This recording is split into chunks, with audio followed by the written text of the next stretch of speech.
মাগরিবের পরে সূরা হাসর পড়বেন 3 আয়াত, ফজর পর্যন্ত 70,000 ফেরেশতা আপনার অনুগত, আপনার জন্য মাগফিরাতের দোয়া করবে। আবার ফজরের পরে পড়বেন সন্ধ্যা পর্যন্ত, মাগরিব পর্যন্ত 70,000 আপনার অনুগত। ঘরের থেকে বাহির হবেন, আয়াতুল কুরসি পড়বেন, 70 জন ফেরেশতা আপনাকে চতুর্দিক থেকে গার্ড দিতে থাকবে। ঘুমানোর সময় চান যে এক ফেরেশতা আসুক, আর আকাশও যদি ভাঙ্গা পড়ে তা আপনার উপরে যেন না পড়ে। আয়াতুল কুরসি পড়া যে ঘুমাবে, মউত ব্যতীত কোনো বিপদ তার কাছে আসার ক্ষমতা রাখে না।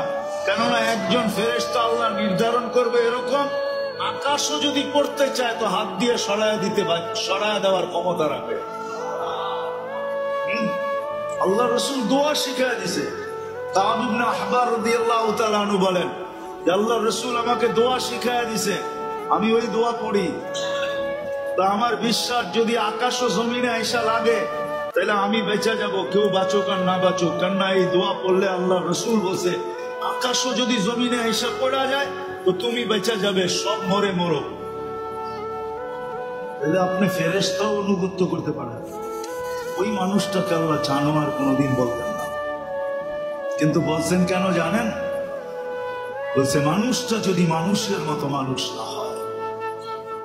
আফসোস তো এইখানেই, মুসলমানের ঘরে জন্ম নিলাম, উম্মতে মুহাম্মদী হইলাম, হাজারো ফ্যাসিলিটি পাইলাম। উম্মতে মুহাম্মদী হওয়ার কারণে আমরা হাজারো ফ্যাসিলিটি পাইছি, সুবিধা ভোগী, সুবিধা পাইছি, সুবিধা লাভ পাইছি, লাভ সুযোগ পাইছি, সুযোগ হাজারো সুযোগ।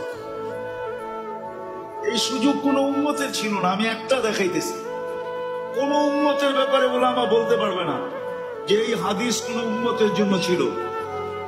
সারা দিন যে উম্মত আল্লাহর থেকে দূরে ছিল, রাতের 3 ভাগের 1 ভাগ যাওয়ার পথে, এখন 9টা 13 বাজে, 3 ভাগের 1 ভাগ কিন্তু যাওয়ার পথে।